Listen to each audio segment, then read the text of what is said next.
Our people are home. I'll tell you in just a moment how many Ukrainians returned from captivity today. I'm Yasalom from the STSN military. Subscribe to our channel on YouTube, watch the broadcast, and leave your comments about what you found most interesting. Here are a few of today's topics.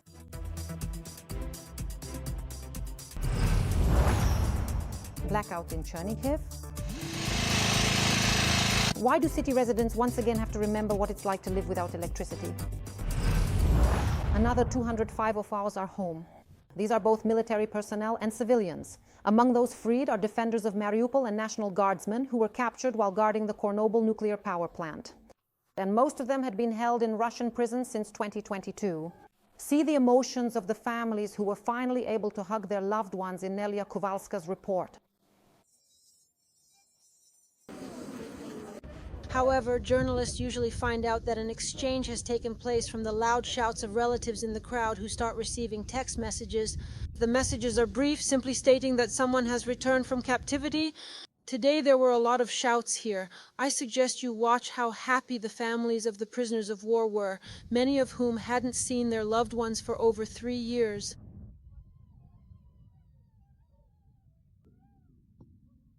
And so, yesterday, the oldest one, Zinochka Volodymyr Zelensky, 9 years in captivity. Today is a holiday for him. Today he will finally return, thank God. Roma, my dear Romachka Roma, you'll be home very soon, thank God for this wonderful news. New arrivals, Nichenko, Alexander. Tomorrow it will be 41 months, 4 years that he has been in captivity already. Finally, a message came through. In Revanov, he was released from captivity. And how old? 3 years old. 3 years old. The youngest one was indeed, and to him he was given a special task. I sent a voice message when he was still at the starting point, when there was still a connection. She recorded it, told him, "Dad, I love you." The defender released from captivity. Oh Lord, how grateful I am to you, God. And who was it that was released? Can you tell us? That's it, Bilyus Andriy. How old is he? How old is he? 38 years old. He was in captivity until the end. 3 years and 5 months. Maybe. Is he handsome? He is handsome. And now at this moment we already know that the exchange at the border has taken place. And the buses with our already released people have headed to the assembly point. It is known that the number of exchanged is over 285 military personnel and 20 civilians. A very large number of people were exchanged. These are the severely wounded and seriously ill. And the first ambulances with our guys have already arrived here as it happened. Please take a look.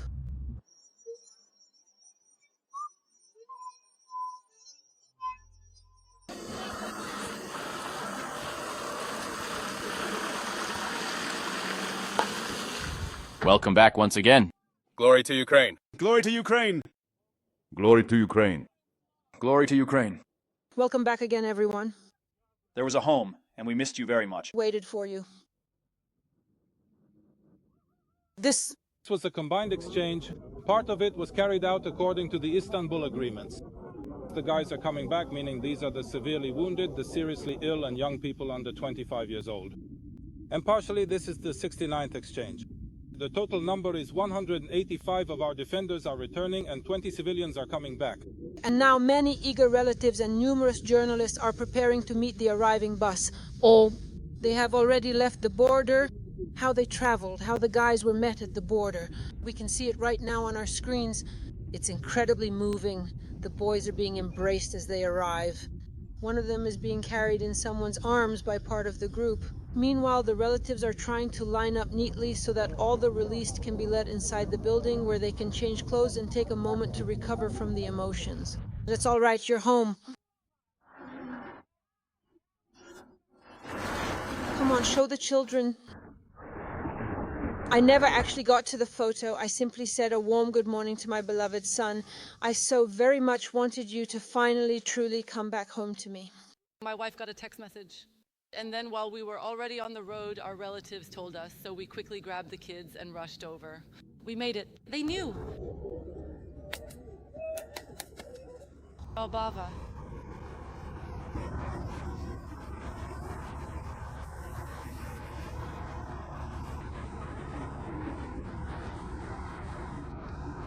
Of course, when the buses enter this yard, there will be a terrible commotion because everyone wants to hug their own. We hope that the buses will arrive any second.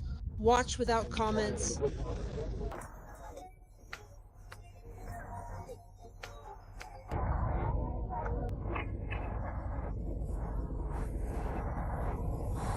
They knew indeed.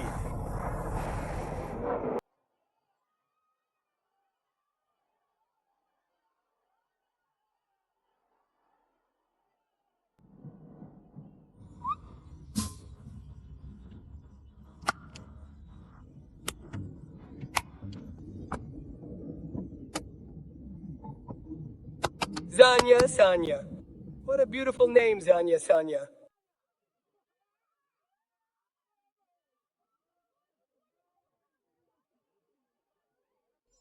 He was very much like that.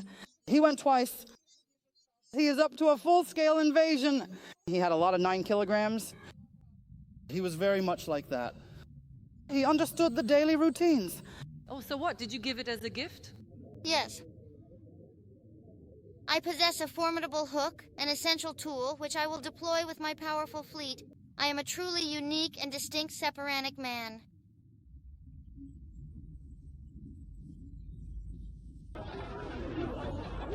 Good, very good. Good. And so? We were sitting in the plenary in the city. Did you meet there? Yes. So more than 200 of ours are already home today. Several hundred happy relatives who were finally able to hug their loved ones and hearts that are now at peace. And of course, there are still many who continue to wait. Right now, as you can see behind me, there are people holding photographs, searching for their missing loved ones and waiting for those still in captivity. But the 69th exchange is not over yet, and we really hope that more of ours will return in the near future. Nele Kovaiska, Natalina Horna, Mariana Bukan, Ihor Siri, and Andrei Marchenko, TSN 1+1. Due to shelling, there are power outages in several regions of the country, and the most difficult situation is in Sumy and Chernihiv regions, according to Ukrenergo. Emergency repair work is ongoing, and the situation is further complicated by the fact that, due to the cold weather, electricity consumption has increased across the country. Konotop and the Shostka district in Sumy region are not only partially without power, but also without water. In the city, Russia launched more than 20 Shaheds and also damaged railway infrastructure. Trains came to a halt, with some standing in the fields for several hours. More than 300 passengers had to be evacuated by bus. The contact network was restored in the morning. Train traffic has already been resumed. Due to a strike on the substation in Slavutych, Kiev region, the Chernobyl Nuclear Power Plant was left without power for 3 hours. The new shelter, which isolates the 4th power unit and prevents the release of radioactive materials, was also de-energized. Slavutych itself was left without electricity. However, power has now been restored there. Restoration is being prioritized for critical infrastructure facilities and schools. Meanwhile, in Odesa, about 50,000 subscribers in one of the city's districts are still waiting for power to be restored. The occupiers also struck a Ukrzaliznytsia depot. The glow from the fire at night could be seen from distant parts of the city. The engineer of the damaged train was injured. A resident of a neighboring private house was also injured. In Chernihiv, which was struck by the Russians, energy workers are implementing scheduled hourly power outages. The water utility is partially powered by autonomous sources. Hospitals, municipal facilities, and social institutions are switching to generators. Residents once again have to remember what it's like to live without electricity. All the details from TSN correspondent Natalina Hornei. This is the sound we now hear all over Chernihiv, the buzzing of generators. It's also difficult with water in Chernihiv today. That's why these kinds of water selling points are popular among people. People are taking large bottles, lining up for water. This isn't business, it's just a nightmare, not business at all. These are just people in such panic and social chaos. There's simply no time, no electricity. There's no electricity. When there's no electricity, water disappears too. Can this be called Armageddon? Well, probably the war that's happening should be called Armageddon. And the terrorist, Russia, which is primarily the one creating this Armageddon for us. The situation is actually truly critical, both in Chernihiv and the region, because right now we have scheduled hourly power outages in place. And these schedules, among other things, affect critical infrastructure, hospitals, and smaller institutions. Well, the residents of Chernihiv who have a generator at work are the lucky ones. It gives them a chance to warm up and recharge.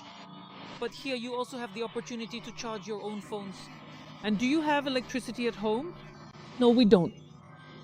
Unfortunately, Ukraine already has a lot of experience with blackouts. That's why right now in Chernihiv, these so-called points of invincibility are being set up. They promise there will be at least 17 more of them. Now let's go into one of these and see if the locals are actually using it. Internet, electricity, heat, water. Let's check if they're available. Good afternoon. May I come in? No, not at all. Just water? No water, no electricity, no power. No Wi-Fi either.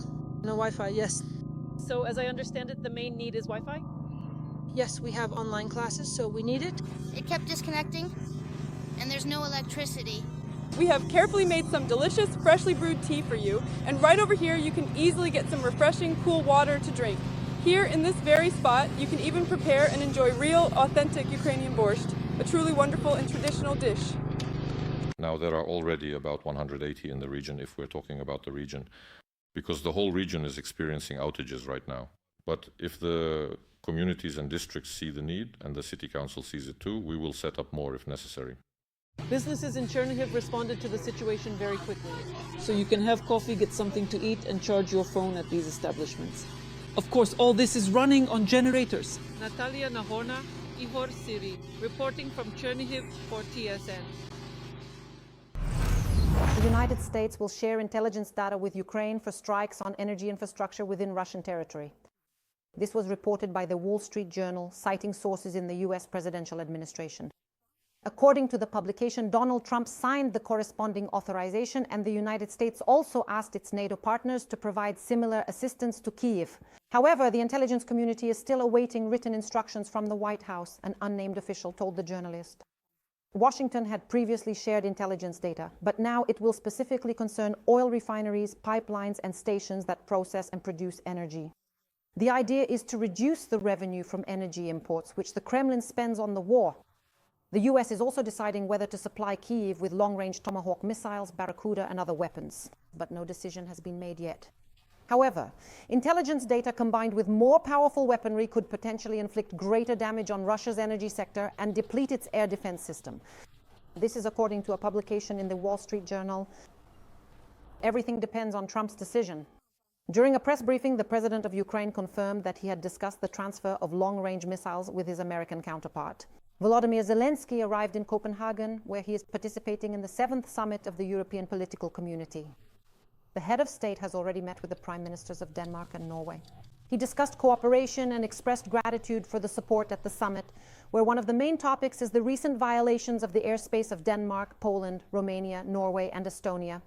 Volodymyr Zelensky emphasized that enough Ukrainian specialists and Ukrainian technologies should become an important part of the European Union's drone wall initiative. The president of Ukraine reminded that the root of all problems is the war being waged by Russia, and that a way to weaken Moscow will be the 19th package of sanctions and the rejection of Russian energy resources.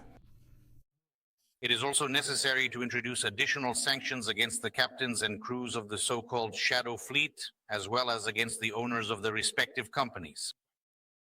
We also need to seriously consider imposing comprehensive sanctions on Russian oil terminals and other critical infrastructure located on the mainland. We must strongly support the significant initiative put forth by the President of the United States to completely stop the purchase of Russian oil throughout Europe. And our colleagues in Washington need to hear about this. Energy resources from the US and other partners are capable of covering this deficit on the European market. France is taking a stand against the Russian shadow fleet. The country's law enforcement detained the leaders of a tanker believed to be part of Russia's secret flotilla. The captain and his first mate have been taken into custody. French Prime Minister Sébastien Lecornu spoke about the high-profile detention. The vessel, flying the flag of Benin, which by the way is on the sanctions list, has been anchored off the Atlantic coast of France for several days. Paris has launched an investigation into possible violations by the ship. According to media reports, it may be connected to the flights of unidentified drones over Denmark, since this very vessel recently passed near the Danish coast. The ship has a long history linked to the illegal transportation of Russian oil. Last December, it changed its name, and this spring the vessel was detained by Estonia, which eventually released it. Viktor Orbán refused to name Russia as the greatest threat to Europe. The Hungarian Prime Minister made another series of scandalous statements about the war in Ukraine while in Copenhagen. In particular, he unexpectedly emphasized that Europe is stronger than Russia together, since it has a larger population and a bigger economy. Therefore, he believes that Moscow cannot be called the greatest threat to the EU. The Hungarian Prime Minister also once again spoke out against Ukraine joining the European Union. This time he openly revealed his motives, saying that then the EU would have to pay money to Ukraine, and Budapest does not like that. Orbán named strategic partnership as an option for our country. Orbán's position once again drew criticism from the Polish Prime Minister, who has a completely different view of the situation. Donald Tusk recalled his discussion with Orbán, who ignores the war in Ukraine. And he emphasized that the real question is who started this war. And the position of Poland, NATO, and Europe is well known. Unfortunately, so is Hungary's position. High-level trolling of the Prime Minister of Hungary forced Emmanuel Macron to apologize. The video episode was shown by the Azerbaijani outlet One News. At the summit of the European political community, the French leader was speaking with the president of Azerbaijan, Ilham Aliyev, when he unexpectedly heard a remark from the Hungarian Prime Minister. "You have to apologize." With a serious expression, the Hungarian Prime Minister told Macron that, quote, he had not congratulated Albania and Azerbaijan on establishing peace. Not long ago, US President Donald Trump repeatedly claimed that he had ended the war and reconciled Azerbaijan and Albania, but in reality, he simply confused Albania with Armenia. At first, Macron was very surprised, but then he got the joke and apologized. All three officials started laughing. As they say, no further comment. You have to apologize. Right here, in front of us. Because you didn't congratulate us on establishing peace between Azerbaijan and Albania, the one President Trump talked about. Forgive me. And now recall and share with us the memes or quotes about Macron, Trump, or any other politician that impressed you the most. Don't hold back in the comments under this broadcast on YouTube. And of course, give us a like and subscribe to the channel. And in the meantime, I will continue with the TSN broadcast.